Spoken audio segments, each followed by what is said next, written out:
Alors, les lois de l'univers. Pourquoi est-ce que j'ai choisi ce sujet-là? En fait, ce que j'ai pu remarquer, c'est que les lois de l'univers, c'est lié à plusieurs choses. C'est lié à du développement de la spiritualité et à du développement personnel.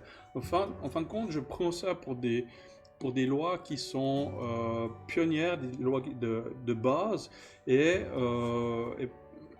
ça peut faire partie d'une croyance, mais ça ne fait pas partie d'une religion propre. C'est vraiment sur des concepts. Les lois de l'univers, c'est quelque chose qui est vraiment un basique dans la spiritualité, dans la médiumnité et dans le développement personnel. Vraiment, on verra dans des articles, tout est en lien, et ces lois de l'univers, c'est vraiment en lien. Donc, j'utilise ça comme une croyance de base, une croyance fondamentale. Après, j'ai regardé un petit peu sur Internet et c'est compliqué, c'est un petit peu flou. Certaines personnes disent qu'il y a 7 lois de l'univers, d'autres disent qu'il y en a 12, d'autres disent qu'il y en a 14.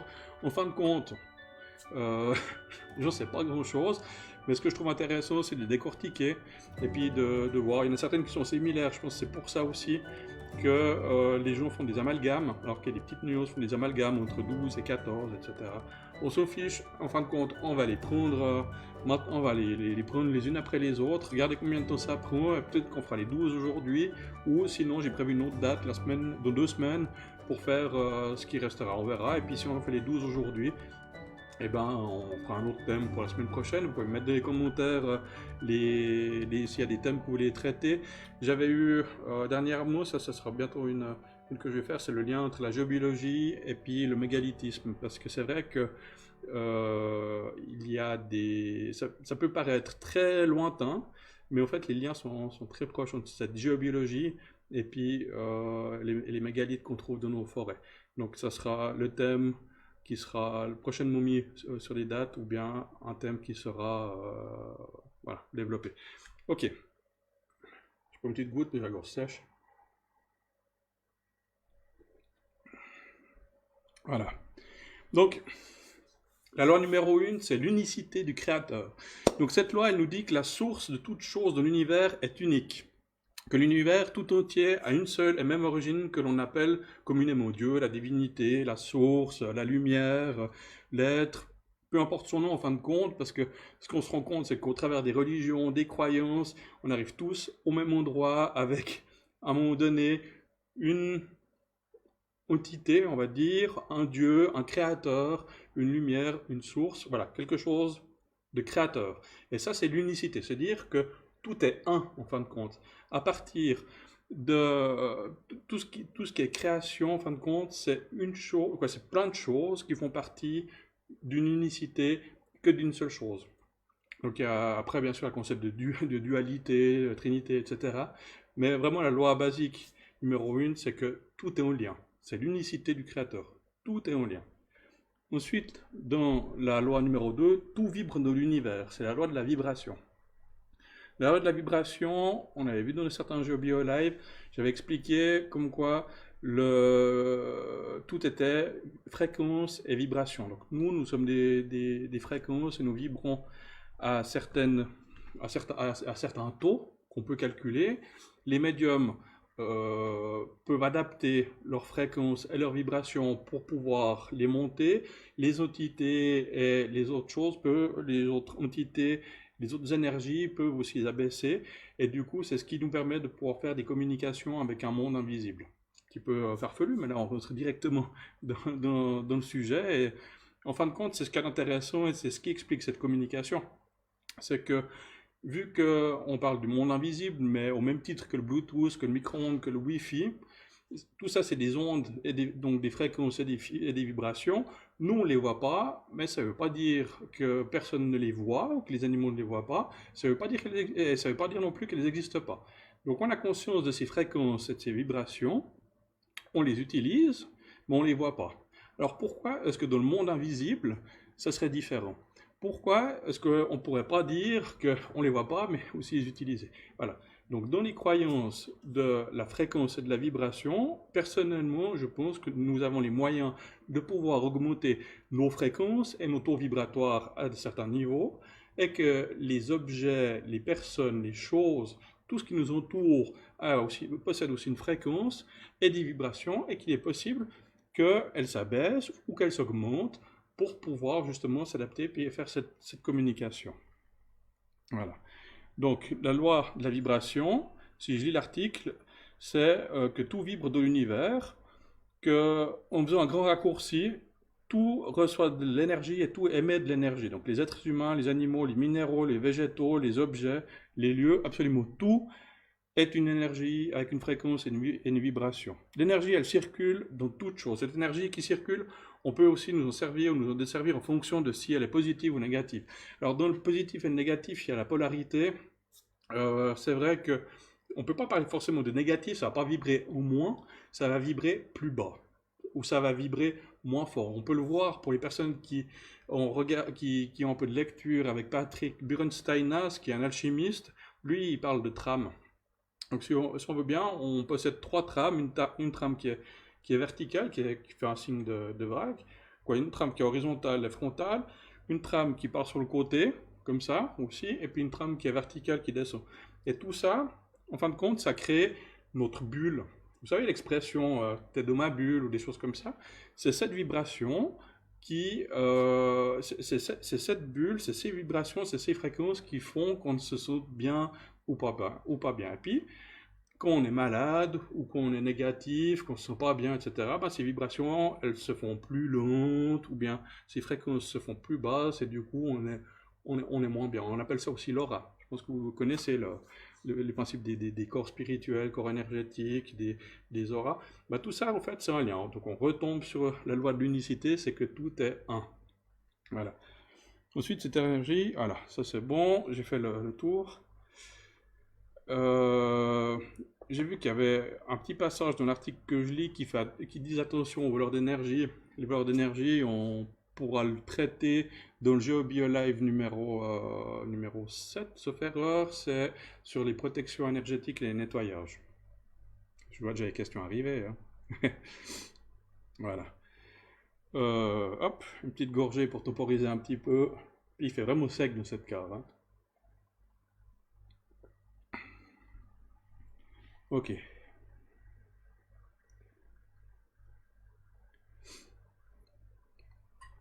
La troisième loi, c'est la loi de l'action.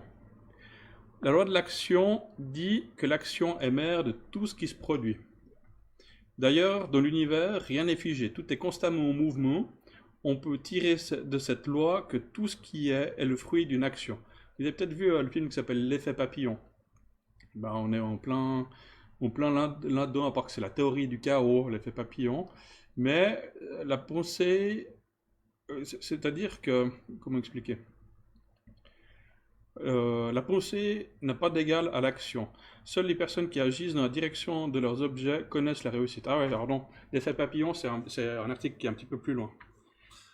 Et donc, cette pensée n'a d'égal qu'à l'action. Seules les personnes qui agissent dans la direction de leur objectif connaissent la réussite. C'est un petit peu compliqué cette histoire. Ça veut dire que on doit oser. On doit oser faire notre idée. C'est la transformation de l'idée, de la pensée dans la matière. Tout a déjà été pensé et on doit le réaliser pour que ça puisse exister. Donc c'est la loi de l'action. Si on fait rien, eh ben il n'y a rien qui va exister et du coup statu quo. Donc une des lois de l'univers, c'est de passer, c'est de tester, c'est de faire ce que nous devons faire, c'est de matérialiser de la matière. Donc c'est intéressant parce que ça fait écho avec la mission de vie. La mission de vie, est-ce qu'on en a déjà parlé? Certainement, je confonds des fois un petit peu, mais la mission, on en avait parlé peut-être une fois, bon, c'est pas grave. Maintenant, on est dans une phase où chaque incarnation a une mission. La mission généralisée que l'on a maintenant, c'est d'être à l'école et d'apprendre. Donc, comme nous devons apprendre, le but de notre incarnation, c'est d'apprendre au quotidien, de faire des expériences, de tester. Et puis, tant pis si on se plante à quelque part, parce qu'on ne commet pas d'erreur, on fait que d'apprendre. Donc, pour réaliser notre mission de vie qui est d'apprendre, d'être à l'école jusqu'à notre décès, donc la fin de notre incarnation, eh bien, nous devons passer à l'action et tout ce qui nous vient comme idée, comme inspiration, eh bien, les tester, de les pratiquer et puis de permettre de nous évoluer. Je l'ai dit quelques fois, mes croyances spirituelles, mon développement de capacité, moi je l'ai réalisé en testant tout. En testant tout. En testant toutes les informations que j'avais trouvées sur Internet, les choses qui me parlaient, etc., les choses qui vibraient en moi, eh ben, c'était des choses que je devais tester pour pouvoir expérimenter, pour pouvoir apprendre. Et du coup, cette expérience, sur le moment, ça me parlait pas beaucoup, j'ai vécu des moments difficiles, mais cette expérience m'a permis de pouvoir comprendre, de pouvoir me développer, et puis de pouvoir maintenant faire une pseudo-activité, de travailler tout ça, puis de faire des lives, et puis d'être avec vous, etc. Mais disons que, voilà, osons faire, osons s'exposer, osons pratiquer, et comme ça, on va respecter une de ces lois de l'action, la loi numéro 3, la loi de l'action, pour passer de l'inspiration à la matière, à l'action. Voilà. Ensuite, la loi numéro 4, c'est la loi de la correspondance. La loi de la correspondance dit que toute chose matérielle a son équivalent dans le monde spirituel, ou plus précisément, ce qui se passe dans le monde tangible a déjà existé dans le monde des idées. De la grande pyramide de Gizeh au dernier iPhone, en passant par les petits business que tu essaies de monter, tout a été pensé avant d'exister matériellement. Utilise donc ce principe pour concrétiser tes objectifs, visualise à l'avance tes réussites, et par exemple, ça voudrait dire que si on veut réussir dans le développement personnel à arriver à certains stades, à atteindre son objectif, on doit d'abord le visualiser. On le visualise en interne et après on le transmet dans la matière. C'est un peu le passage à l'action. Mais c'est le même principe que les skieurs. Je pense que vous avez cette image des skieurs qui sont au début de la piste, qui vont fermer, ils sont encore dans le start et puis ils sont en train de fermer les yeux, puis ils vont revoir la piste, etc., à descendre. Ils font de la visualisation pour réussir à faire leur descente. Dans mon job de géobiologue, je pratique exactement la même chose en fin de compte. C'est que j'utilise, dans la géobiologie ésotérique que je pratique, j'utilise la visualisation pour faire beaucoup de choses. C'est-à-dire que la pensée est créatrice. Donc, il y a une idée qui vient, une intuition. C'est le développement de capacité, donc c'est des intuitions qui viennent, ça vient par différents moyens.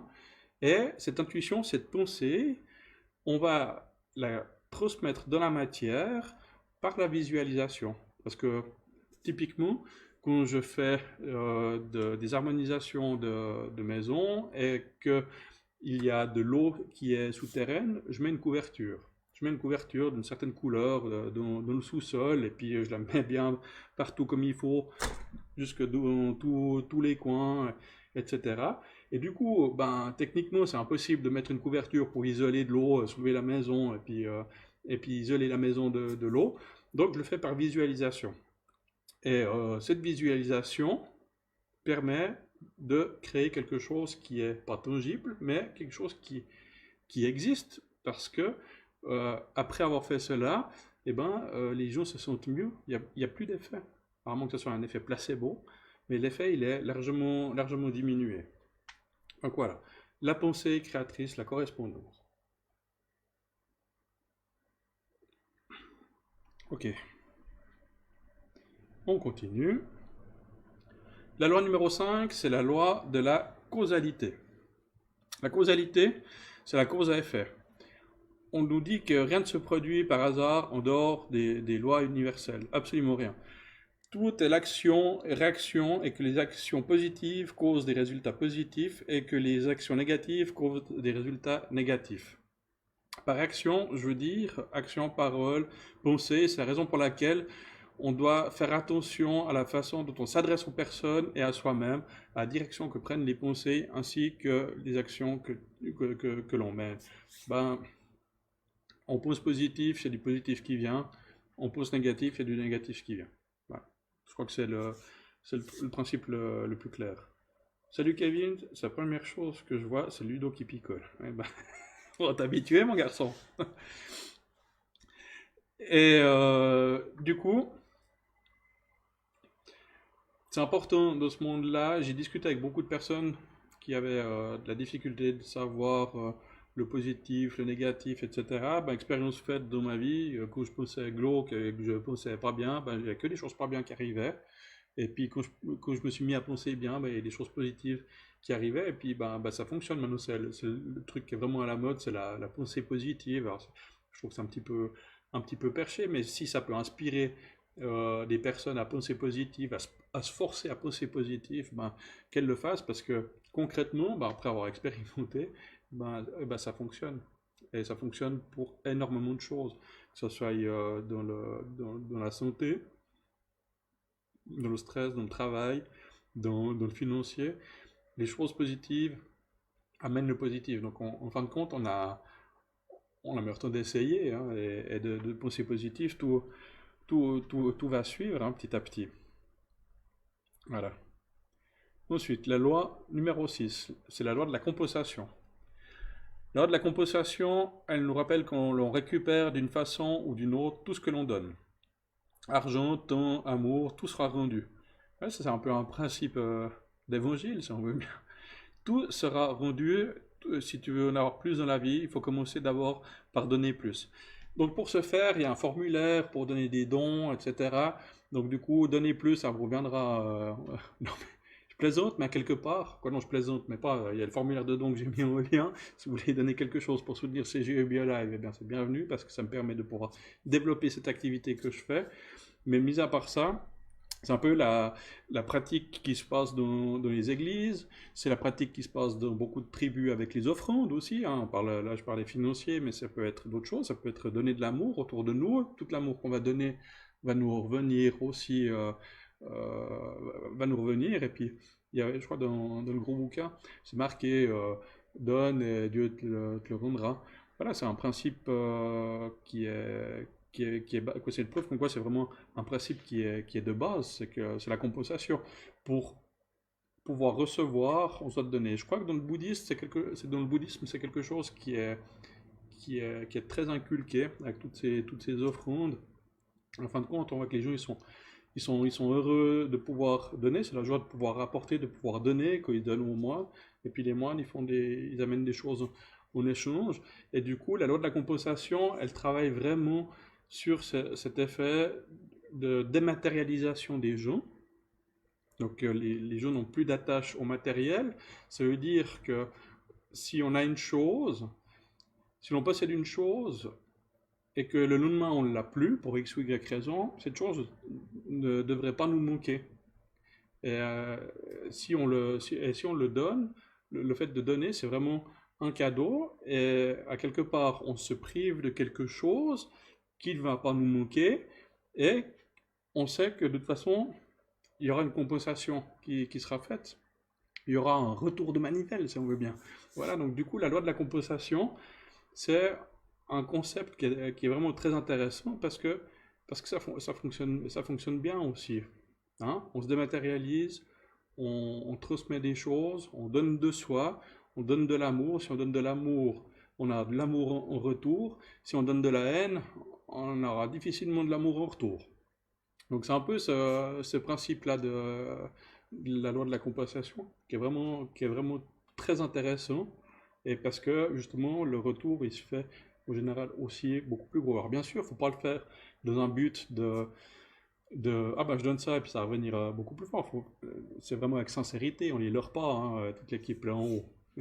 Donc quand on le fait, on donne avec le cœur, on le donne par envie et normalement vu que la vie elle est bien faite, eh ben les choses elles reviendront d'une façon ou d'une autre et puis ça nous amène un certain équilibre de pouvoir faire ça.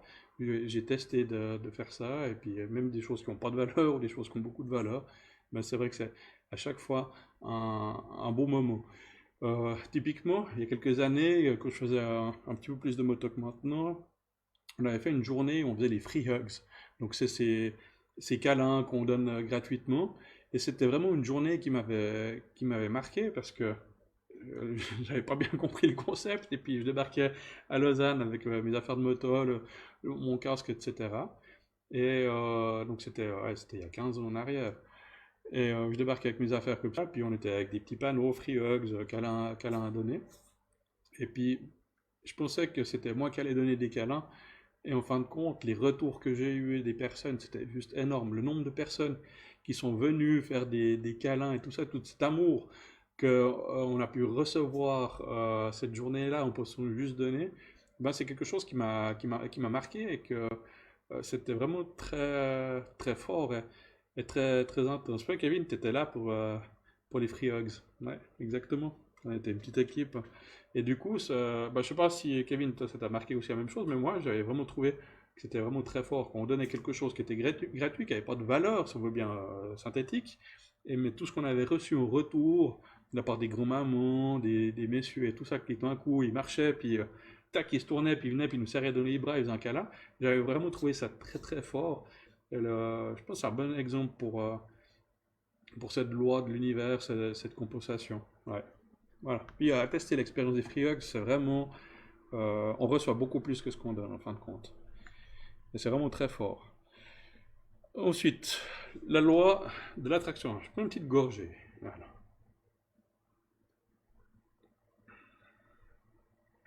En fait, je me perçois que j'ai dit un truc un peu bizarre, la causalité. Non, non. La loi de l'attraction. La loi de l'attraction, ça dit que nous attirons les fréquents, nous attirons les personnes, les choses, les événements qui vibrent comme nous. Donc c'est en lien avec la loi numéro 2, la loi de la vibration. Les énergies positives attirent des énergies positives, et puis les énergies négatives attirent des énergies négatives. On est capable d'attirer à nous ce que nous souhaitons si nos pensées, de la loi numéro 4, nos paroles, de la loi numéro 5, et les actions que l'on fait de la loi numéro 3 sont alignées. Les lois fonctionnent ensemble et ne s'annulent pas ou ne se contredisent pas. Donc, ça veut dire que nous vibrons ce que nous sommes et nous attirons ce que nous vibrons. En gros. Donc, ma pensée, ma façon de parler, donc la pensée, je synthétise, et mes actions doivent être alignées. On appelle ça la sincérité, accessoirement. Et si on est sincère avec les gens et sincère avec nous-mêmes, nous allons attirer les personnes qui seront sincères avec nous, normalement, à moins qu'on ait des failles. Et ça, c'est ce qui se passe souvent dans les couples avec les effets miroirs. C'est aussi assez intéressant. C'est que vu qu'on vibre ce que nous sommes, si nous on va bien dans un couple, eh ben l'autre personne du couple, normalement, ira bien aussi. Et du coup, c'est assez fort. Voilà, nous vibrons ce que nous sommes. Nous vibrons, si on pense positif, on vibre positif, on va amener des personnes qui sont positives dans notre entourage. Et si on pense négatif, eh ben, on n'aura que des choses négatives qui vont arriver, puis on va attirer des personnes qui vont nous attirer des ennuis, et puis ça ne veut juste pas jouer. Donc en fin de compte, tous les outils sont en nous, et c'est à nous de mettre en place les choses, de vibrer de la manière que l'on souhaite, de la manière, alors si on veut être positif, bien sûr, de la manière que l'on souhaite, et toutes ces lois universelles feront en fin de compte que tout fonctionne et que tout se passe bien. Voilà. La loi numéro 8, la transmutation d'énergie. La loi de transmutation d'énergie dit que notre énergie peut changer d'état à tout moment. Cela est possible en changeant sa physiologie et ses pensées. Pour ce faire, il est important de se redresser, de reprendre une posture droite et de respirer profondément, mais aussi de prononcer des affirmations positives. En fin de compte, je parlais tout à l'heure, ça c'est drôle, c'est que l'humain est créateur. Donc, en étant créateur, on crée ce que l'on est et ce que l'on va devenir. Le passé, c'est un petit peu plus difficile. Mais si voilà, on a des choses qui nous arrivent, et de la manière qu'on va les interpréter, soit ça peut en ressortir de la merde, excusez-moi du terme, mais soit on peut ressortir des jolies choses. Hein, on n'oublie pas que les diamants proviennent des charbons. Donc, c'est important de bien analyser, de transmuter les énergies qui sont négatives, de les absorber.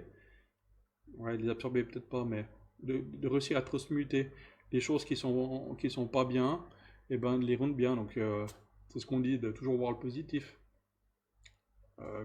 C'est un peu le yin-yang, hein. Alors, dans chaque chose négative, il y a du positif, et dans chaque chose positive, il y a du négatif. Donc voilà, la transmutation d'énergie en positive, et on essaie de ressortir les objets positifs de chaque chose, de chaque situation, de chaque personne. Et puis, on essaye surtout de ressortir ces choses, de transmuter ces choses négatives en choses positives. C'est ce qu'on appelle aussi la résilience. Voilà. En fait, on peut mettre des termes tout à fait normaux à toutes ces lois de l'énergie, des lois universelles. Voilà. La loi numéro 9, c'est la loi de la gestation. La loi de la gestation, elle dit que nous avons tous une période de gestation avant de se réaliser. De la même façon qu'il faut une période de 9 mois pour qu'un bébé vienne au monde, une période de gestation est nécessaire à chaque création ou à chaque changement. Rien n'arrive instantanément. Comprendre et tenir compte de cette loi est plus que bénéfique lorsque l'on prend une nouvelle résolution ou que l'on veut démarrer une nouvelle activité. Les premiers résultats viendront qu'après un petit moment, donc patience. Ouais, ça c'est quelque chose que j'ai vraiment vécu, qui est presque frustrant au début quand ça arrive, mais une fois qu'on se rend compte qu'il est nécessaire de faire des pauses, de s'arrêter pour réussir à progresser dans le développement de capacité, c'est juste génial. Bah, par exemple, la loi de la gestation, bah, il y a 2 semaines, bah, j'ai fait une pause de 2 semaines avec ces lives, ce qui m'a permis de pouvoir avoir un temps de gestation et de pouvoir développer mon activité sur Facebook, de pouvoir développer, d'avoir l'idée de faire mon site internet, et puis d'améliorer un petit peu mon setup pour les vidéos avec en tournant ma caméra. Vous avez peut-être vu que la résolution est un petit peu meilleure, et puis en achetant un micro pour que le son soit de meilleure qualité. Donc du coup, c'est ce qu'on dit, c'est reculer pour mieux sauter. Alors on n'a pas reculé, moi j'ai juste stoppé, juste fait une petite pause pour pouvoir souffler, pour pouvoir pas recréer, mais optimiser. Et puis bah, maintenant je peux redémarrer avec du matériel dans lequel j'ai confiance, et puis faire quelque chose de qualité. Et en plus j'ai pu faire mon site internet, malgré ce petit problème de formulaire que j'ai parlé au début de la vidéo. Mais au moins ça a permis de pouvoir prendre un petit moment, et puis de pouvoir avoir cette gestation et de pouvoir redynamiser le tout. Et dans le développement de capacité, il y a eu beaucoup de moments où je me suis dit, ouais, mais en fin de compte, tout ce monde invisible, là, les archanges, les entités, la source, les informations que je reçois, etc., c'est du blabla, ça n'existe pas, j'arrête tout parce que j'y crois plus, etc. J'avais plus de signes, j'avais plus rien pendant quelques jours. Et puis j'arrêtais 3-4 jours, quoi. J'arrêtais de lire des livres, tous mes livres là, de référence, j'arrêtais de les lire. Et puis, bah, c'est en fin de compte pendant ces 3-4 jours d'arrêt où tout ce que j'ai pu lire et apprendre, j'ai pu l'intégrer dans ma structure.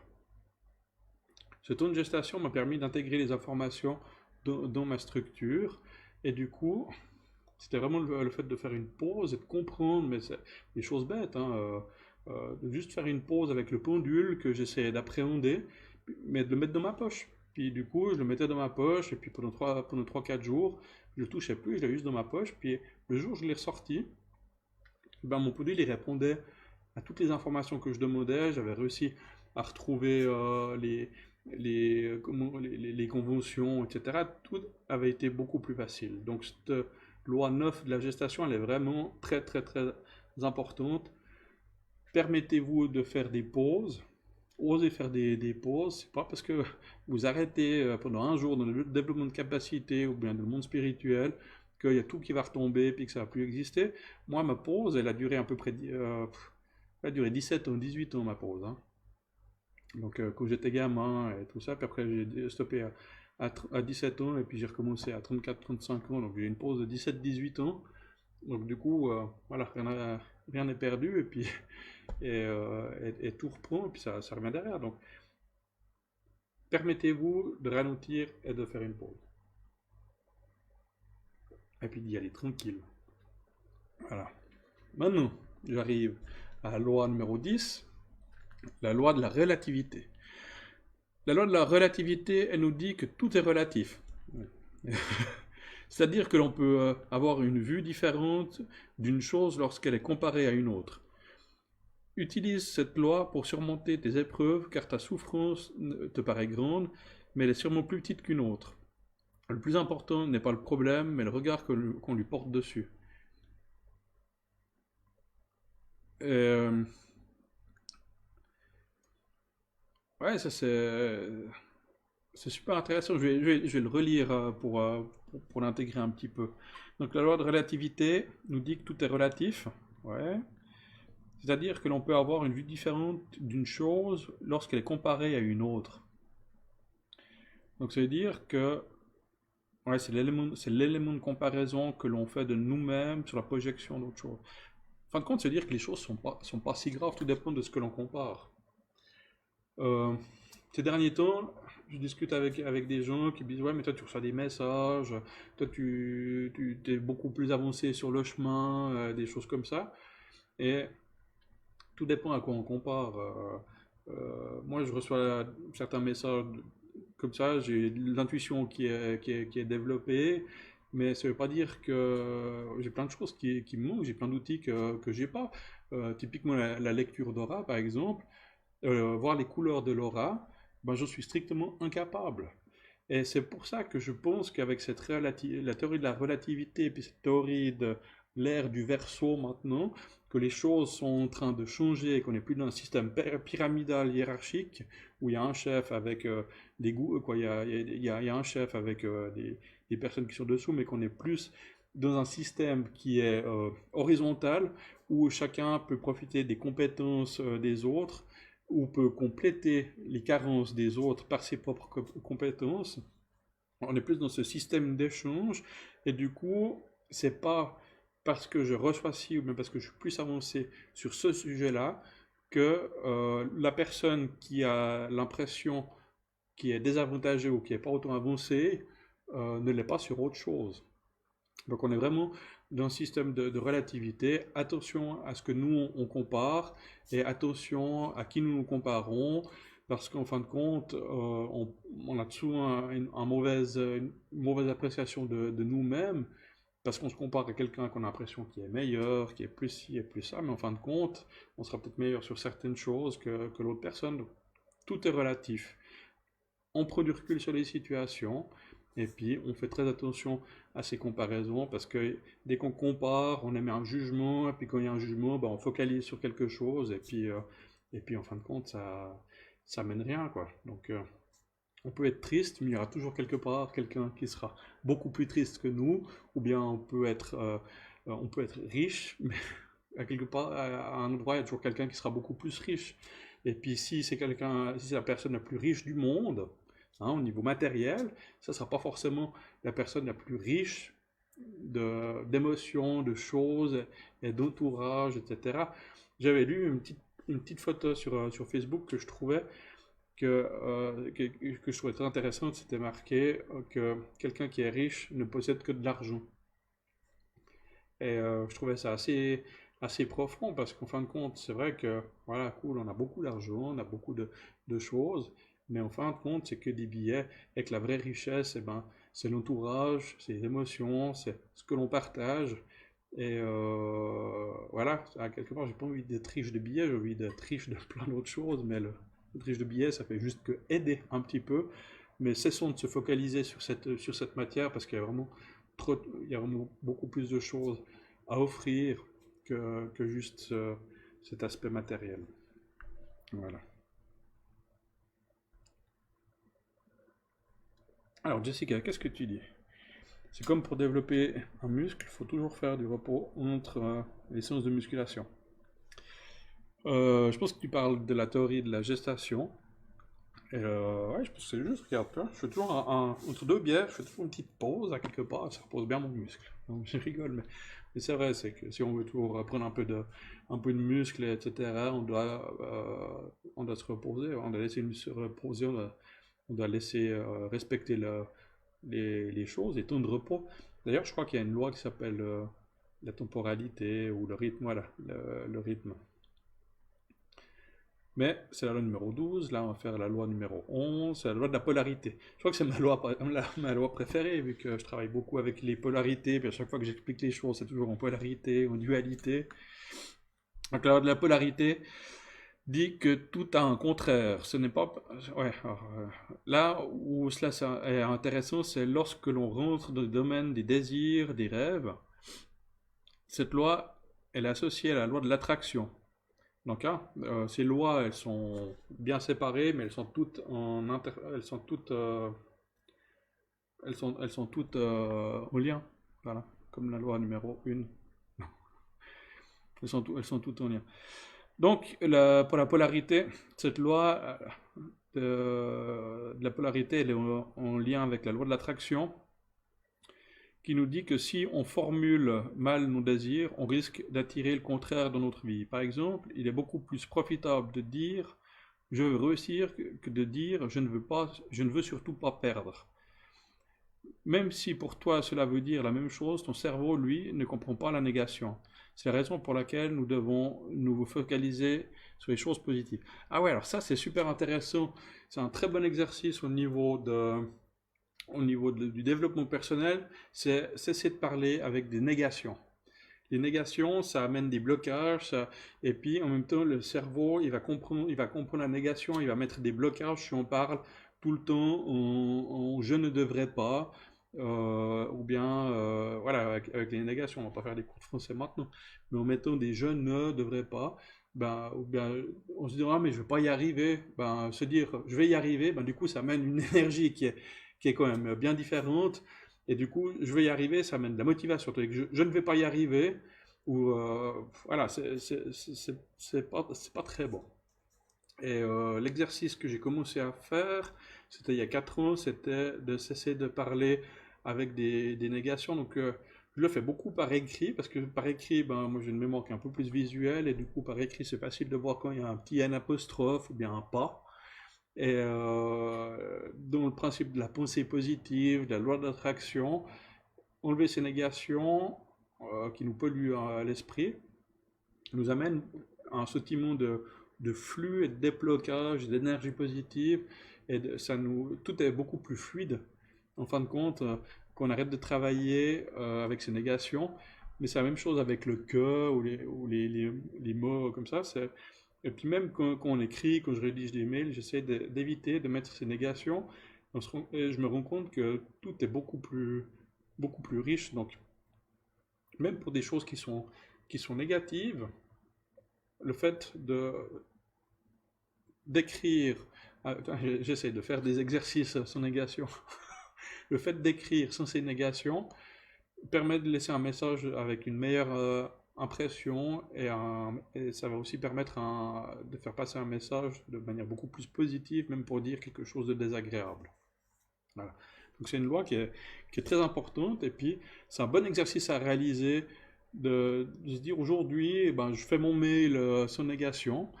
Aujourd'hui, je vais passer la journée sans dire des négations, puis une journée, après on arrive à faire 2 journées, 3 journées, et c'est un peu comme arrêter de fumer. On commence petit à petit, et ensuite au quotidien, ben, ça évolue un petit peu plus, et on se rend compte qu'on amène de l'énergie positive et de la fluidité dans sa vie juste par ces actes de cesser de parler avec ces négations. C'est très intéressant de faire cette expérience. Voilà. La loi numéro 12, c'est le rythme. La loi du rythme nous dit que tous les éléments de l'univers ont un rythme. Et tout est un cycle. Donc on repart dans une unicité, c'est un cycle qui se reproduit tous les temps de temps. Donc ça veut dire que si c'est un cycle, c'est un rythme. Le rythme, c'est la vie, ça c'est J'aime beaucoup la musique, donc pour moi le rythme c'est la vie, c'est quelque chose qui parle, qui vibre assez profondément en moi. Et du coup, le fait de respecter ce rythme permet aussi l'évolution et le développement. Donc, respecter son propre rythme biologique, hein, le rythme du sommeil, toutes ces choses font que c'est vraiment très important. Juste continuer à faire la description de la loi numéro 12. Il est très facile d'observer dans la nature, dans l'alternance du jour et de la nuit, ouais, les rythmes du jour et de la nuit, mais aussi dans les saisons. Ton corps même est soumis à plusieurs rythmes. Le rythme cardiaque, par exemple. Voilà. Dans le développement personnel, on parle aussi de cela en disant qu'il faut connaître son propre rythme afin de mettre en place un ou des processus de changement. Ouais, dans le développement personnel, si on veut changer, on met en place un rythme. C'est ce qu'on appelle un horaire. Et si on ne respecte pas notre horaire et qu'on se sent forcé, bah, c'est qu'on n'a pas respecté notre rythme. Et on peut se forcer un petit peu pour amener vers des choses qui vont nous permettre d'évoluer, mais si je suis un lève-tard, puis d'un coup je me dis je vais me lever à 4 heures pour profiter de ma journée, ça va juste être chaud, quoi. Ça va même nous mettre en situation d'échec, et ça va être pas agréable. Par contre, si on le fait petit à petit, on se bouscule un petit peu, et puis on se dit, bon, au lieu de se réveiller à 9 heures, je me lève déjà à 8 heures, puis après, je vais essayer de me lever à 7 heures, à 6 heures, etc. Ben, on va déjà beaucoup plus respecter son propre rythme, et du coup, on va pouvoir engendrer un processus de changement intérieur qui va être facilité par ce genre de choses. Voilà. Alors, je fais une petite pause pour revenir vers les commentaires. Je vois qu'il y a eu quelque chose. Jessica qui me dit que c'était la gestation. Béa, le livre Les clés du secret de Daniel Savigny est un bon support. Alors, je ne connais pas, merci Béa. Je ne connais pas du tout ce livre. Ça pourra faire sujet d'une bonne lecture prochainement. Jessica, c'est tellement vrai. Coucou Jessica. Mais il y a beaucoup de Jessica ce soir ici. Manuela, bonjour. Sylvie, bonjour. Cindy, bonjour. Je remets encore une petite gorgée, voilà. Ok. Eh ben, on est à 52 minutes de live et puis on approche, on est à l'avant-dernière article de loi de l'univers. Article de loi, ça fait un peu sévère quand même, hein. C'est la croyance. La loi de la croyance dit que nous voyons le monde, interagissons avec lui selon nos systèmes de croyance. Ah, les schémas internes. Qu'elles soient fondées ou non d'ailleurs, il y a deux types de croyances, les croyances aidantes et les croyances limitantes. Donc on repart dans un système de polarité aussi, entre le bien et le mal, le positif et le négatif. Il y a deux types de croyances, les aidantes et les limitantes. Il est difficile, mais pas impossible, de se défaire d'une croyance limitante, et c'est la voie obligatoire pour avancer vers ses objectifs. Les croyances sont en grande partie la cause de ce qui nous arrive. Ouais. Alors ça, c'est vraiment quelque chose. La croyance limitante, c'est vraiment quelque chose de très fort, de difficile à casser, parce que c'est quelque chose qui fait partie de notre structure interne, qui nous est inculqué depuis tout petit, qui des fois nous est inculqué en transgénérationnel. C'est des choses qui sont vraiment très fortes. Un exemple, j'ai plein d'exemples, mais un exemple concret, c'est que si je dis que la machine à café qui se trouve ici, à mon fils qui a 2 ans, qui est en train d'apprendre les couleurs, puis dit cette machine à café qui est ici, elle est bleue, ben, nous on sait bien qu'elle est rouge, j'espère qu'on sait bien qu'elle est rouge, mais on dit qu'elle est bleue, à mon fils qui a 2 ans. Après, il va aller à l'école, et puis la maîtresse va lui montrer du rouge, mais pour lui, il va dire, ah non, ça c'est pas rouge, ça c'est bleu. Mon père, il m'a dit, ça c'est du bleu, maîtresse, vous vous trompez. Puis la maîtresse va dire, non, non, ça c'est du rouge, etc. Et du coup, la maîtresse va réussir à gommer cette erreur de couleur, de détermination de la couleur. Mais, en fin de compte, mon fils, quand il rentrera à la maison puis qu'il aura appris ses couleurs, il va savoir que ça c'est du rouge, mais au fond de lui, il va toujours se dire à un moment donné qu'elle est bleue, cette machine. Parce qu'on nous inculque comme ça depuis tout petit des croyances, des choses qui sont transgénérationnelles. Des fois, ça peut être nos parents qui nous les transmettent, ça peut être des amis, etc. Ça peut être plein de choses, mais on nous inculque depuis tout petit certaines choses qui nous limitent. Et même si on essaie de le bouleverser, on doit faire vraiment un changement en profondeur pour réussir à casser ces croyances limitantes. J'appelle ça aussi parfois des élastiques émotionnels. C'est un petit peu différent, mais disons que c'est des attaches que l'on a qui sont liées à notre période quand on était enfant ou adolescent. On a des croyances qui sont des fois très fortes parce qu'on pense détenir la vérité, on pense savoir des choses, on est très sûr des choses. Puis avec le temps, ben, on s'aperçoit que peut-être qu'on a un peu tort, il y a un peu de sagesse qui vient, etc.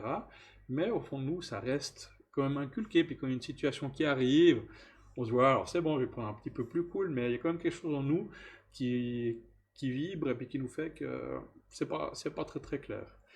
Mais quelque chose qui est très compliqué, ouais, quelque chose qui est qui est très compliqué à expliquer, que les gens ont beaucoup de peine à prendre conscience, c'est de tout ce qui était manipulation avec les religions. Le petit bouquin qui a été écrit il y a 2000 ans à peu près, eh ben, il a amené beaucoup de croyances qui sont limitantes. Il a amené beaucoup de croyances, hein, les gens ils croient. Et, et du coup, il y a beaucoup de concepts qui sont venus via la Bible, qui sont tellement inculqués en nous que l'on pense que c'est des choses qui sont sociétales. C'est des effets de société. Tellement que c'est inculqué, on se dit que on n'a pas conscience que c'est religieux et que la religion a comme manipulé passablement euh, beaucoup de monde et puis on fait quelques guerres quand même, hein, avec les religions. Donc du coup, c'est un sujet qui est très sensible à parler de la manipulation de la religion sur la société, mais c'est quelque chose de réel. Et on nous inculque depuis tout petit certaines choses qui font que ces croyances nous limitent. Et si on voyage un petit peu, on se rend compte qu'il y a des personnes qui n'ont pas les mêmes limites, qui n'ont pas les mêmes croyances. Ça peut être énormément de sujets, mais euh, si on prend conscience, par exemple, je vais parler de la méditation. En Europe, quand on dit qu'on médite, à quelque part, il y a un effet qui, les gens ils vont nous prendre pour des gourous, bien pour des hippies, ou pour des choses comme ça. Donc l'état de conscience modifié. La méditation, la méditation qu'on appelle ça, pas transcendantale ou zen, mais la méditation pleine conscience, c'est quelque chose qui est assez facile à réaliser, on ne se met pas en transe, on fait juste que de vivre un peu ses émotions et puis respirer. Les états de conscience modifiés sont des choses qui sont très connues en Asie, hein, via la méditation, sont très connues en Afrique, où ils se mettent un peu plus en transe, hein, ou en Amérique du Sud. Mais en Europe, quand on dit qu'on fait une méditation ou qu'on a des états de conscience modifiés, ça n'existe pas. On est le seul continent où on n'a pas connaissance de ces états de conscience modifiés. Pourquoi? Parce qu'à un moment donné, ouais, la méditation, on retrouve même la méditation dans le monde celte, hein, avec les communications avec les éléments, les choses comme ça, donc le fait de pouvoir se recentrer, de respirer, et puis de laisser son corps aller un petit peu au-delà du corps physique, nous permet de pouvoir nous évader. Et à un moment donné, la religion chrétienne dit que, voilà, il n'y a pas d'état. C'est une religion où il n'y a pas d'état de conscience modifié. Il n'y a pas de méditation, de laisser aller. On est dans de la dualité, le bien, le mal. On est dans de la manipulation. Ça c'est bien, ça c'est pas bien. Si tu n'es pas d'accord, on coupe la tête. Si tu es d'accord, tu peux venir. Et c'est ce qui s'est passé pendant quelques siècles. Alors que si on étudie un petit peu d'autres religions, ben, on s'aperçoit que c'est pas les mêmes philosophies, que la punition existe un petit peu moins, et que les états de conscience modifiés sont un petit peu plus présents. Donc du coup, en étudiant un petit peu puis en voyageant, on se rend compte que les croyances que l'on a nous en Europe, en Suisse, dans le canton de Vaud, seront pas forcément les mêmes que lorsqu'on est à Berne ou lorsqu'on est à Colombo ou lorsqu'on est à Ushuaia ou, ou peu importe ou d'autres. C'est ça qui est assez intéressant, c'est que nos propres croyances nous appartiennent, mais nos propres croyances ne sont pas partagées par tout le monde. Et si on prend des personnes d'horizons différents, on va s'apercevoir que les limitations sont aussi très différentes. Parce que ça vient de notre culture, et que les religions font partie de notre culture, que les habitudes font partie de notre culture, les coutumes, etc. Et du coup, tout ce qui est en lien avec les croyances, ben, c'est vite fait de les changer parce que on remet tout en question et on s'aperçoit que si on fait la théorie de la tasse, on met les choses sous un autre angle, et ben, des fois c'est plus facile d'identifier ce qu'est une croyance limitante, puis on se dit, ah mais en fait c'est juste quelque chose qui nous limite dans notre façon de voir les choses, et que quand on casse cette limite ou qu'on coupe cet élastique, et ben ça nous propulse beaucoup plus loin.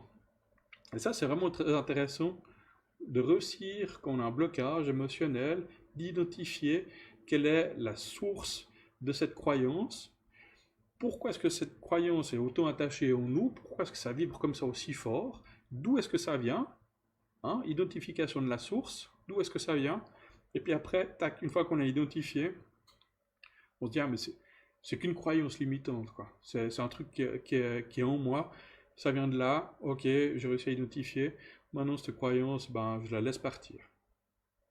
Je la laisse partir de plusieurs façons, mais cette croyance, elle fait plus partie de moi. Je suis plus en accord avec ça. C'est quelque chose qui me manipule, c'est quelque chose qui m'appartient pas, c'est quelque chose avec lequel je suis en désaccord, et du coup, je la laisse partir, et puis voilà. Puis, c'est à ce moment-là que on va pouvoir partir de, ouais, cette croyance limitante va cesser d'avoir de l'effet sur nous-mêmes. C'est assez intéressant parce que j'ai plein de choses qui me viennent en tête en même temps que je vous parle. Donc, ouais, les croyances limitantes, c'est vraiment un outil qui est très fort et très puissant, dont on est tous victimes, si on veut bien. Et à partir du moment où on est prêt à se remettre en question, à faire faire une petite introspection, hein, des choses qui sont des fois très, très dures à faire, mais à faire une introspection, ça tombe bien, on a eu 2 mois pour s'introspecter un petit peu, pour analyser. Et du coup, une fois qu'on a réussi à analyser, à trouver cette vibration, à l'identifier, on peut la laisser partir un peu comme elle est venue, puis nous permet de pouvoir avancer. Puis vous verrez que dès que vous repoussez cette croyance limitante, l'insufflation, l'énergie qui va arriver va être très rapide et très puissante pour en faire un bond en avant. C'est d'ailleurs des fois ce qui fait des dégâts dans l'éveil, c'est que tout d'un coup on a compris quelque chose, il y a, comme on dit, la la pièce qui est tombée, on a compris quelque chose, tout d'un coup, pouf, on est poussé, on est propulsé en avant, on est propulsé plus loin et tout ça. On a compris le truc, on est plein de motivation, puis on se retourne, puis on voit que les personnes de l'entourage n'ont pas compris, puis du coup ça fait un petit décalage, ça crée un petit décalage, des fois un décalage un petit peu plus grand, puis après ça mène d'autres choses. Je pense qu'on doit être conscient de la puissance de la croyance et de la puissance de repousser nos limites, et puis faire attention à notre entourage d'être dans la bienveillance, parce qu'on ne peut pas leur en vouloir lorsqu'on est en chemin sur l'éveil, de ne pas réussir à comprendre ce que l'on vit. Comme on peut pas, on aimerait tellement pouvoir les sauver, leur faire partager ce qu'on est en train de vivre, et les accompagner, leur montrer, être là, puis partager avec, mais le rythme, il est différent d'une personne à l'autre, et le rythme doit être respecté parce que ça fait partie des lois de l'univers. Voilà. Est-ce que ça va toujours? Enfin, grand blabla là. Est-ce que ça va toujours? Vous me suivez toujours? Un petit message.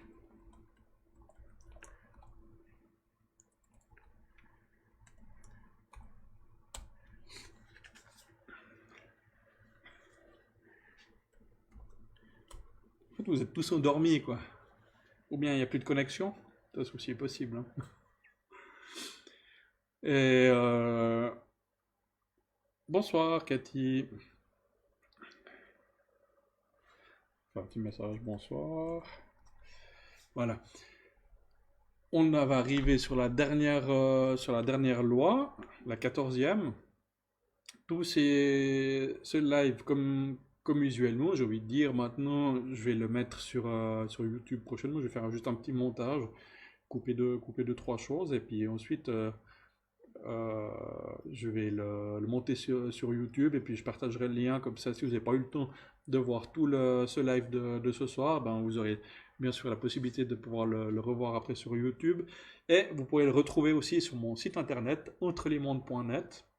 J'ai fait un petit onglet où dessus j'ai mis... non, il n'y a pas d'onglet, mais c'est dans la page d'accueil, vous descendez un petit peu les menus et vous allez voir qu'il y a un petit espace média où dessus il y a la page Facebook et puis les prochains événements qui sont un petit peu plus haut et puis les liens pour les vidéos. Voilà. Merci Manuela.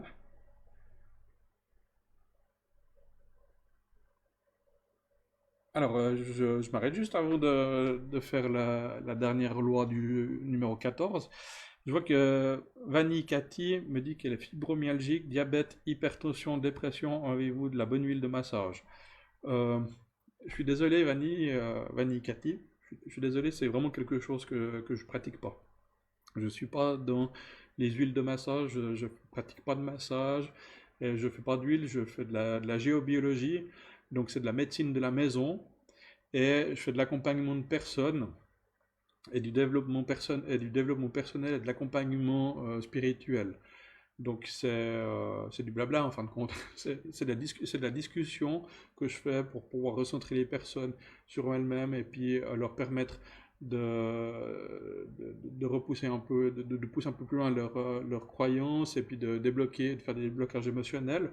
Et puis j'utilise la géobiologie parce que souvent l'état de la maison, que les gens se rendent compte qu'ils se sentent pas bien dans la maison, c'est que eux-mêmes ils ont un effet miroir entre la maison et puis eux-mêmes, parce que nous, on apporte des choses dans la maison, et puis après la maison nous leur donne. Donc à un moment donné, on est confronté à nous-mêmes, on pense que c'est la maison, mais quelque part, il y a un effet miroir qui fait que nous-mêmes, on est confronté à nous-mêmes dans notre propre maison. Donc c'est un petit peu particulier, un petit peu particulier comme concept qu'on s'en rend compte, mais notre maison, c'est nous-mêmes. Et du coup, en faisant de la médecine de maison avec la géobiologie, ben, on fait de la médecine de nous-mêmes. Mais c'est juste en travaillant sur des chakras, sur des énergies, sur des réseaux, sur de l'aura, en ayant quelques informations. C'est de l'ésotérisme, c'est du monde invisible. Et je suis là-dedans et je ne suis pas dans le massage et dans les huiles énergétiques. Voilà. Euh, vous êtes voyant? Non, je suis pas voyant. Je suis désolé, on peut pas appeler ça voyant, on peut pas appeler ça médium. Quoi, je suis pas à l'air, sincèrement, je suis pas à l'aise avec les étiquettes. Je pense que dire qu'on est voyant, on va se limiter à voir, à dire qu'on est voyant. Et puis moi, je vois pas grand-chose. Et par contre, je reçois des informations, j'ai des messages et différentes choses, mais dire qu'on est voyant, c'est limitant, c'est une croyance limitante. Comme dire qu'on est médium ou dire qu'on est chaman, c'est se catégoriser et se mettre une étiquette et cesser son évolution en se disant je suis ça. Et c'est quelque chose contre lequel je me bats un peu, c'est ce système d'étiquetage. Et du coup, j'ai pas envie de dire je suis ci, je suis ça. Je suis Ludovic, je suis un passionné de géobiologie. J'apprécie le partage que je peux avoir avec les personnes de mon entourage au sujet du monde invisible et du développement personnel. Mais puis j'accompagne volontiers. Mais voilà, je suis que ça en fin de compte. Coucou Jasmine, coucou Mara. Eh ben ça fait un bail qu'on s'est pas revu Mara. Merci beaucoup de venir. Ah ben, beaucoup de monde. Je comprends pas, désolé, je ressens pas médium. Salut Eve! Il y a beaucoup de monde, c'est cool. Voilà, Cathy, je vais pas faire un super long speech pendant ce live à ce sujet parce qu'on est un petit peu en dehors du propos, mais alors c'est bien volontiers que tu peux me contacter par Messenger après le live ou comme ça, puis qu'on en discute pour partager, d'accord? Voilà. Ouais, alors, du coup, ouais, Cathy, je suis en train de voir ton message et ce dont depuis un moment, j'ai pas lu ce que tu avais comme chose. De nouveau, je pense pas que les gens, je pense que tout le monde reçoive tout à la naissance, tout le monde a des dons, mais j'appelle pas ça un don, j'appelle ça du développement de capacité. On choisit de le développer ou bien pas, mais y a pas de don parce que c'est un échange, on nous donne pas la contrepartie qu'il y a lorsqu'on peut savoir un don, elle est trop importante que du coup on est juste un canal d'information, on est un canal de communication, on n'est pas des dons, des guérisseurs ou des choses comme ça, on est juste des personnes qui reçoivent des informations qu'on transmet. Mais je t'invite à regarder mes autres GeoBio Live parce que j'en parle justement de cette croyance du don. Voilà. Je recentre un petit peu le débat sur le dernier article de la loi de l'univers, c'est la loi du genre. Donc c'est le 14e article. La loi du genre, elle nous dit que tout a son principe masculin et son principe féminin. C'est la polarité, hein. Tout cela pour dire que tout a une double nature. Souvent, on associe le principe masculin à la logique, à la virilité, le principe féminin à l'intuition, à la créativité. Ça me fait penser un peu aux deux hémisphères du cerveau.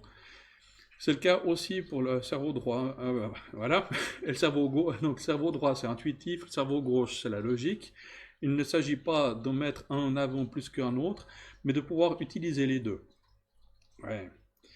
Pour marcher correctement, nous avons besoin d'un bon pied droit et d'un bon pied gauche. Et pour évoluer correctement de la vie, nous avons besoin du cerveau droit et du cerveau gauche. Les lois universelles nous donnent un regard juste sur le monde. Elles permettent de comprendre les règles avec lesquelles on joue durant notre vie. Je pense vraiment que les connaître nous donne un avantage dans la mesure où elles nous incitent à devenir responsables de ce qui nous arrive. Alors je vais revenir sur cette deuxième partie un petit peu plus tard. La loi du genre, c'est que euh,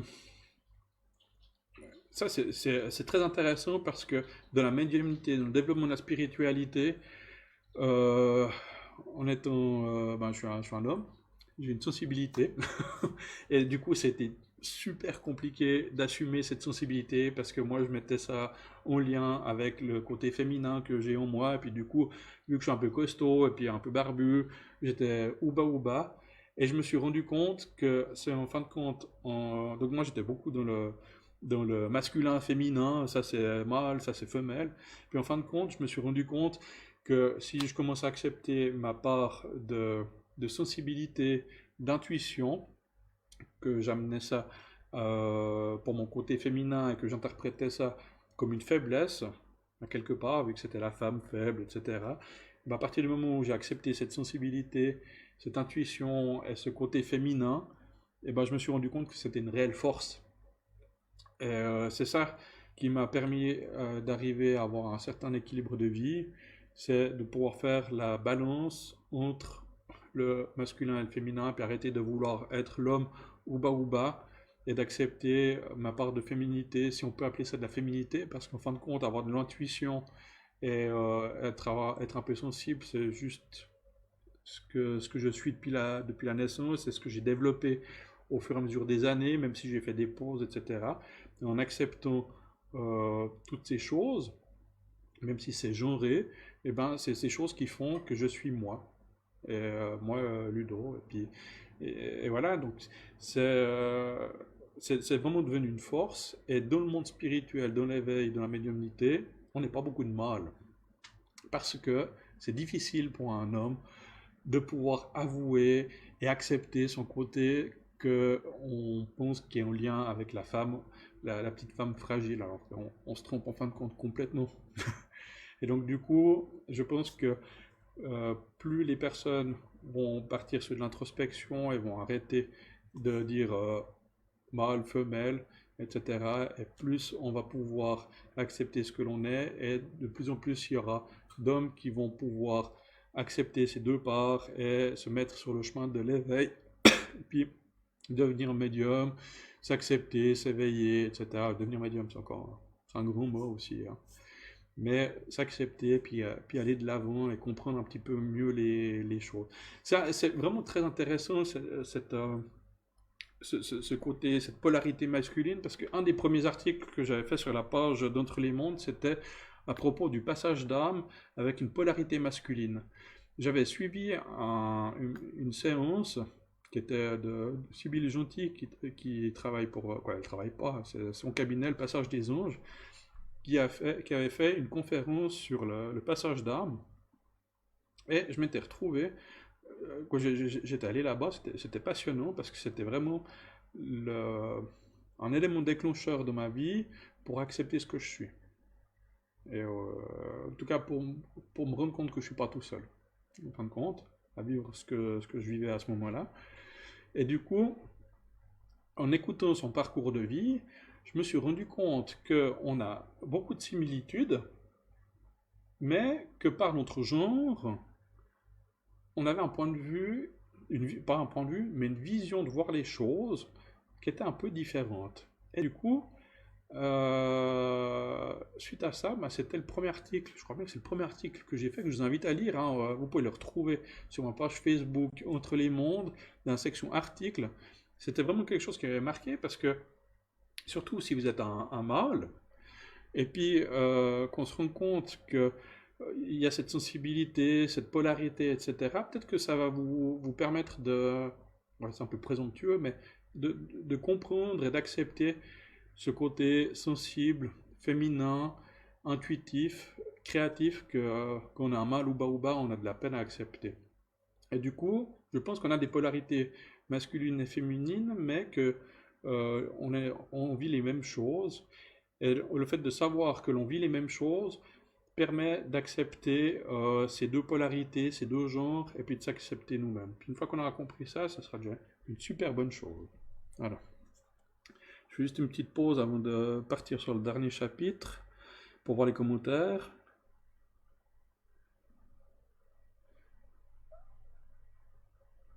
Voilà, Van et Cathy, comme je t'ai dit, je ne vais pas faire un grand débat là sur pendant le live à tout ce sujet, on pourra partager ça volontiers après. Mais voilà, Mara, oui, ça fait longtemps, je ne savais pas que tu étais dans ce domaine, bravo, moi aussi je suis dans ces croyances. Ouais, alors Mara, ça me fait super plaisir, j'ai suivi un petit peu ton parcours, j'ai vu que tu prenais du développement personnel, que tu t'étais mis sur le développement personnel, mais ça fait pas non plus, ça fait 4 ans hein, que je travaille, que je suis sur cette voie, puis que je travaille au quotidien, tout ce domaine énergétique. Et puis c'est vraiment très dernièrement que j'ai osé m'exposer et commencer à faire du travail dans ce domaine, puis à développer, puis à oser m'exposer aux gens. Pas m'afficher, mais oser m'exposer, assumer en fin de compte ce que je suis. Donc c'est vraiment tout frais, donc c'est normal que tu sois surprise, parce que je pense que ce virage a surpris plus d'une personne quand ils ont appris que je commençais à travailler dans l'énergétique et puis dans l'invisible. Voilà. Jasmine, je connais plus d'hommes qui ont accepté leur don que des femmes. Ah ouais, bah t'as de la chance, parce que moi je connais pas beaucoup d'hommes, j'ai pendant longtemps pensé que j'étais à peu près le seul autour de moi à avoir ça, mais c'est vrai qu'en le discutant, je m'aperçois qu'il y a un peu plus, mais les hommes sont un peu plus réticents aussi à l'assumer, mais peut-être le confient aussi plus facilement à une femme qu'à un autre homme. Salut Marcel, oh Marcel, ça fait aussi un bail qu'on s'est pas vu. Exactement où j'en suis, mais moi, le côté masculin que je dois rééquilibrer. Je travaille avec une maître Reiki, un alchimiste sur ces points et d'autres. Si je comprends bien, le côté maison, c'est juste une sorte d'excuse pour travailler sur soi et sa spiritualité. Alors, oui et non, Marcel.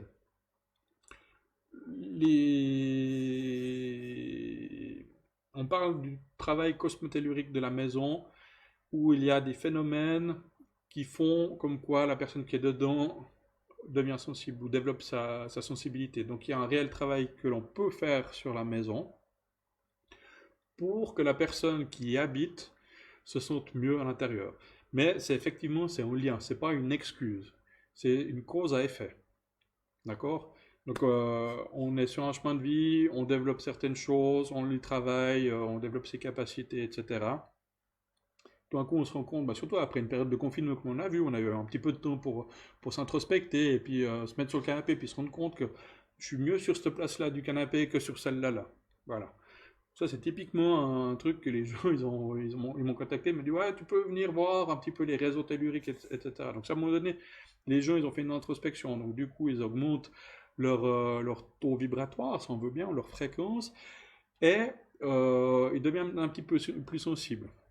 La maison, ben, il y a des phénomènes invisibles, des perturbations qui sont en lien avec le champ magnétique de la Terre, par exemple, ou le placement de la planète dans l'univers, ou avec des écoulements d'eau, ou avec des antennes 5G, différentes choses. Mais une personne devient sensible à des perturbations invisibles.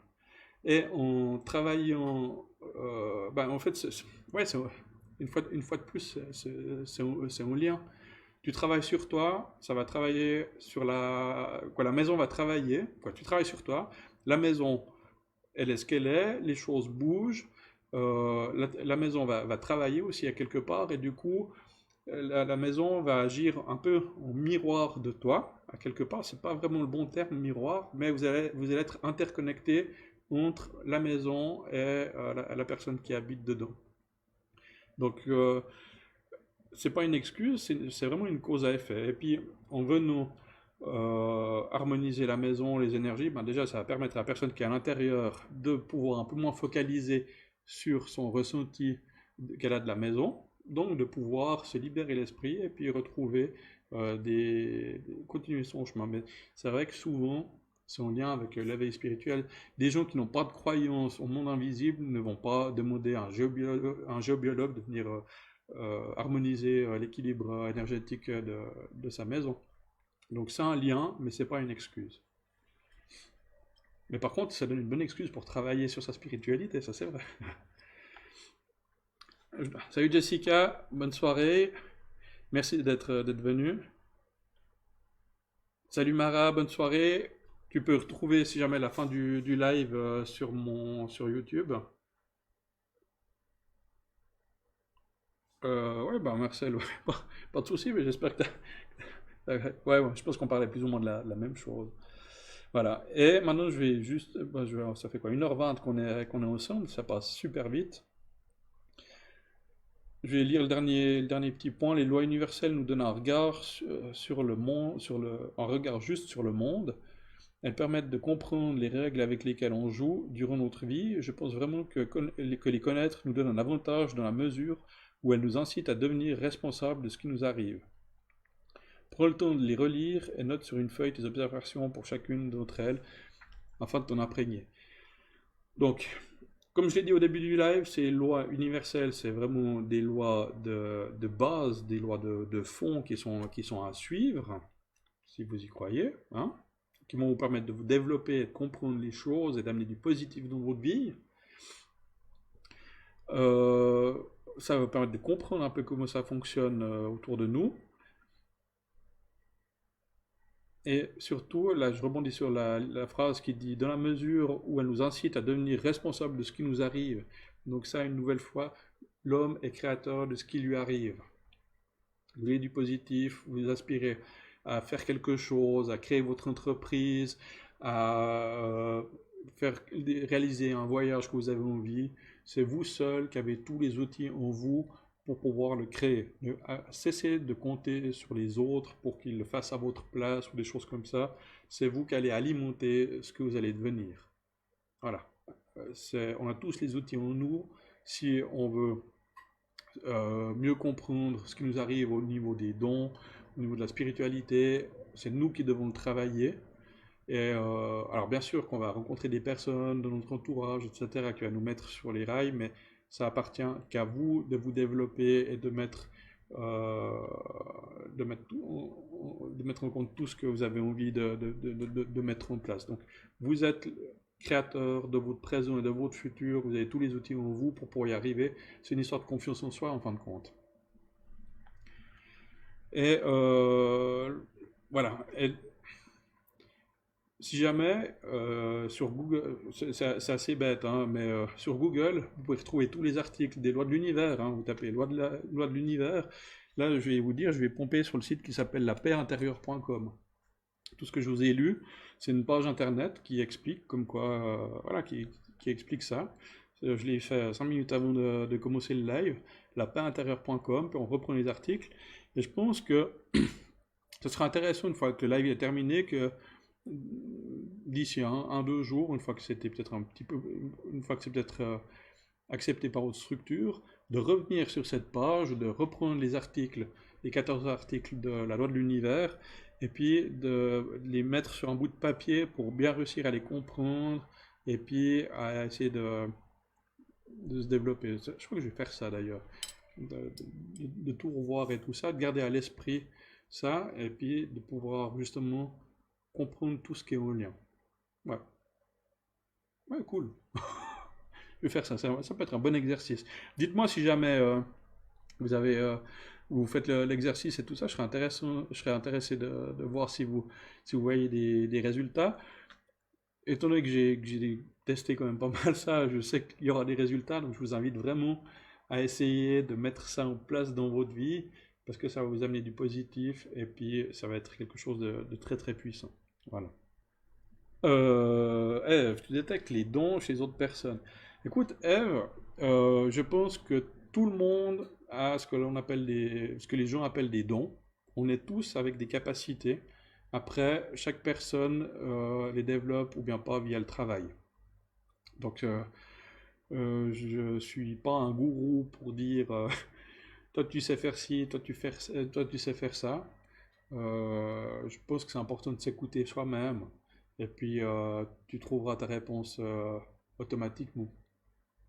Ou tu testes les choses qui te parlent en écoutant la vibration qu'il y a à l'intérieur. Et petit à petit, ça va s'affiner. Et puis, tu vas réussir à trouver un peu plus ton chemin. Moi, je suis parti sur la géobiologie parce que c'était la géométrie sacrée qui m'inspirait. La géométrie sacrée fait partie de la géobiologie. Et le passage d'âme que je faisais quand j'étais petit, ou en tout cas la lecture d'aura que je faisais quand j'étais petit fait partie de la géobiologie. Donc, au travers de la géobiologie, j'ai retrouvé les choses qui étaient en lien. C'est la raison pour laquelle je suis parti sur de la géobiologie et pas sur de la guérison. Euh, Malgré le fait que j'ai des capacités dans la guérison, dans le secret, dans les choses comme ça, c'est quelque chose que je travaille beaucoup moins parce que ça me parle moins. Mais étant donné qu'on a tous les outils en nous, eh ben, on peut tous le développer.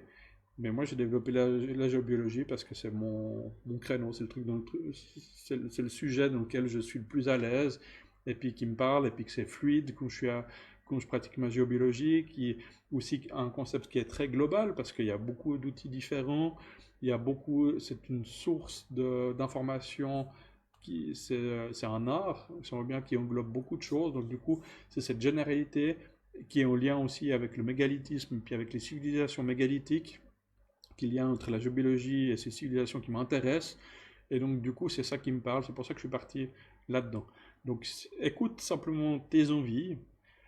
Si tu veux partir dans du magnétisme, eh ben, c'est qu'à quelque part, c'est ce qui te parle.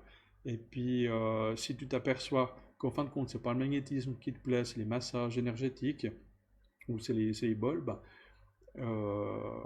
sois douce avec toi et puis accorde-toi l'erreur. Souviens-toi qu'on ne commet pas d'erreur, on apprend, simplement. On fait que d'apprendre. Et du coup, il n'y a pas de loi qui interdit le changement d'orientation ou bien de se tromper ou de choses comme ça. Écoute-toi simplement, selon tes envies, selon ton intuition, et sur quoi ça débouchera, ça sera de toute façon juste. Simplement. Voilà. Ok. Profitez maintenant pour poser encore quelques questions parce que d'ici peu de temps, je vais vous laisser aller dormir. Sinon, on va en parler encore pendant des nuits et des nuits. Ce qui serait cool aussi. Voilà. Ok. Donc De rien, Eve, avec plaisir. Donc si on retient un peu les messages, c'est que le positif attire le positif, que ce soit par la pensée, par la communication ou bien par l'action, que nous sommes créateurs de notre présent et de notre futur, et qu'on doit avoir confiance en nous, en fin de compte, parce que l'univers, il fait relativement bien les choses, il nous met les gens qu'il nous faut dans notre entourage quand on est dans un environnement positif, et que tout est fait pour que ça fonctionne bien et que tout aille bien. Salut Philippe, t'étais là aussi? Cool. C'est vrai, et mis à part ça, c'est vraiment mal fait Facebook parce que j'adorerais savoir qui c'est qui se connecte, qui c'est que je vois parce voilà. Mais tant que mais Facebook permet pas, quand je suis en train de faire mon live, de voir qui c'est qui se connecte. Donc je peux pas voir qui est là ou qui est pas là. C'est tellement injuste parce que je suis sûr qu'il y a plein de monde qui est ce soir, j'ai pas vu depuis longtemps, puis qui se connecte. Puis la seule solution que j'ai pour pouvoir savoir, connaître votre présence, bah, c'est que vous mettez un petit mot dans le chat. Et du coup, c'est cool d'avoir tous ces noms, tous ces gens que j'ai pas vus depuis longtemps qui ont se réunis là. Mais c'est vachement étonnant parce qu'en fin de compte, je m'aperçois que pendant toute ma vie, j'étais accompagné par des personnes qui épousent les mêmes croyances et connaissances que j'ai actuellement. C'est assez fort. Donc, je suis en train de me rendre compte qu'à quelque part, j'ai toujours été un peu accompagné par des personnes qui sont sensibles, petit à petit. Et puis, bah, ça démontre bien que l'univers met les gens qu'il nous faut sur notre chemin pour nous permettre d'évoluer. Ouais. Bah, voilà, Jennifer, typiquement un super bon exemple que je te connais depuis toujours, je crois. Depuis d'où? Depuis l'école, même depuis les petites classes, depuis le tour en vélomoteur qu'on avait fait.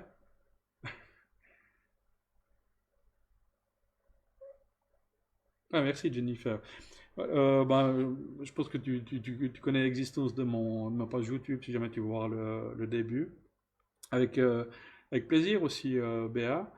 Et ça me fait plaisir de voir qu'il y a des gens qui reviennent à chaque fois. Oui, j'étais là, j'ai pas appris beaucoup que je ne savais pas déjà, mais c'est très agréable de réécouter ces lois de l'univers, c'est toujours un très bon rappel. Mais oui, Philou, complètement.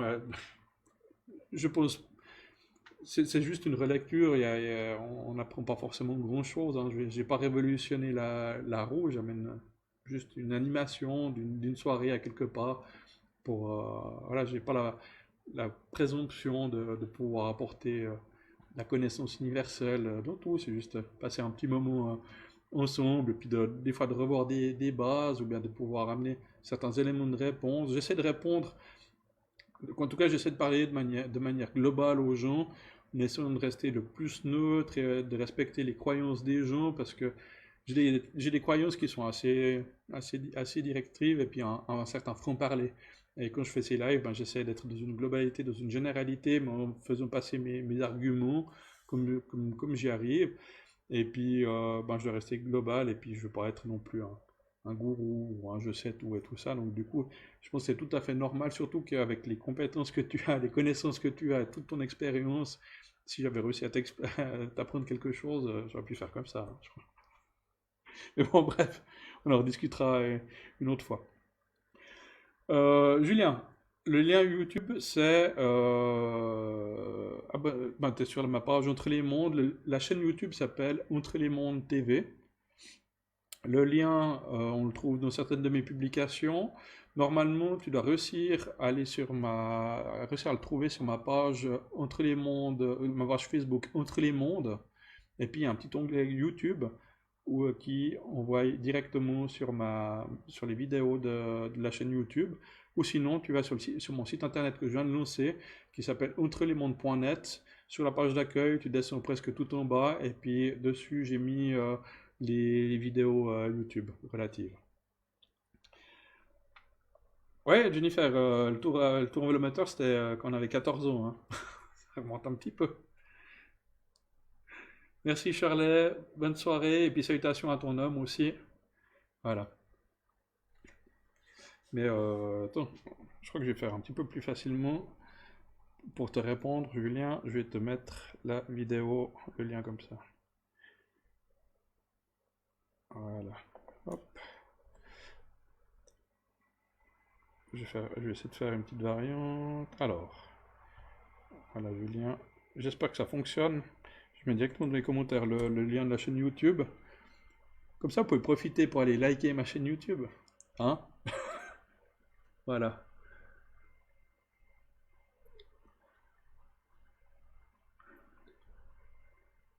Ok. Et puis, je remets là aussi, si jamais le lien de la chaîne YouTube.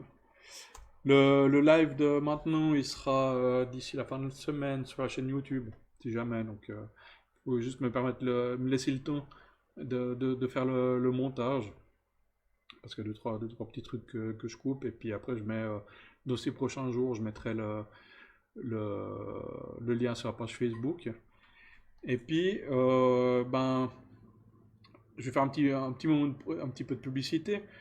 Vous pouvez seulement me contacter. Ouais, maintenant on a passé beaucoup de temps à la maison. Les personnes sont en train. Vous êtes rendu compte qu'en 2020, il y a quelque chose qui se passe. Quoi. Il y a quelque chose au niveau planétaire qui se passe, où les gens deviennent un peu plus sensibles, où on ose le communiquer aussi un petit peu plus autour de nous. Et le fait qu'on ose communiquer un peu plus autour de nous, qu'il y ait un éveil qui est en train de se créer avec les gens, que le taux vibratoire planétaire est en train d'augmenter, ça rend les gens un peu plus spirituels, et du coup, ça rend les gens aussi un petit peu plus sensibles. Vu qu'on a eu un petit moment un peu plus à la maison que d'habitude, et qu'on s'éveille, qu'on devient plus sensible, et il y a des phénomènes, des troubles qui font que on se sent parfois un peu moins bien dans la maison, des problèmes de sommeil. Ben, typiquement, les lunes. Souvent, ça commence par les lunes. Quand on se rend compte qu'à la pleine lune, eh ben, on dort un peu moins bien. Eh ben, je peux pas faire grand-chose contre la lune, mais par contre, les autres périodes du mois, via la géobiologie, il y a des moyens d'améliorer le sommeil ou de placer des meubles d'une manière un petit peu différente pour que les gens ils puissent se ressourcer un petit peu plus facilement, bien être un peu plus confortable, être installé un peu plus confortablement dans sa vie, puis du coup, sur son lieu de vie. Et du coup, vu qu'on devient un peu plus sensible, ben, on a ces périodes d'insomnie qui sont un peu plus fréquentes. Et du coup, n'hésitez pas à faire appel à un géobiologue pour pouvoir venir faire une harmonisation des énergies, parce que c'est vraiment un outil qui va permettre, dans cette période un petit peu particulière, de vous amener un petit peu de paix et de repos, et de pouvoir vous ressourcer un petit peu plus facilement. Donc vous pouvez me contacter si jamais par la page Facebook, le site internet, comme j'ai dit au début, ben, je suis un peu victime, petit problème de jeunesse, c'est que j'ai fait une erreur sur un lien par rapport au formulaire de contact, puis du coup les formulaires de contact, je me suis aperçu aujourd'hui qu'ils ne fonctionnaient pas, donc je vais le voir dans ces prochains jours, mais si jamais il y a toujours mon mail qui est juste, qui fonctionne, ludo@entrelemondes.net, ou bien mon numéro de téléphone que vous trouvez sur le site internet, puis sinon il y a Messenger, il y a WhatsApp, il y a les emails, il y a plein de choses pour pouvoir me contacter, donc n'hésitez pas, voilà, ok. Ouais, ben c'est de nouveau un super long live, hein, comme d'habitude, j'ai envie de dire. Je vous remercie. Je vois que les commentaires, c'est un petit peu. On arrive gentiment au bout. Je vous remercie de m'avoir suivi, d'avoir été là, de suivre encore tous ces lives. On se voit dans 2 semaines, début juin, pour le prochain GeoBio Live. Je m'autorise une petite pause. Et puis, ben, je vous souhaite une belle soirée. Et puis on se voit tout bientôt, hein. Allez, bonne soirée tout le monde, ciao ciao.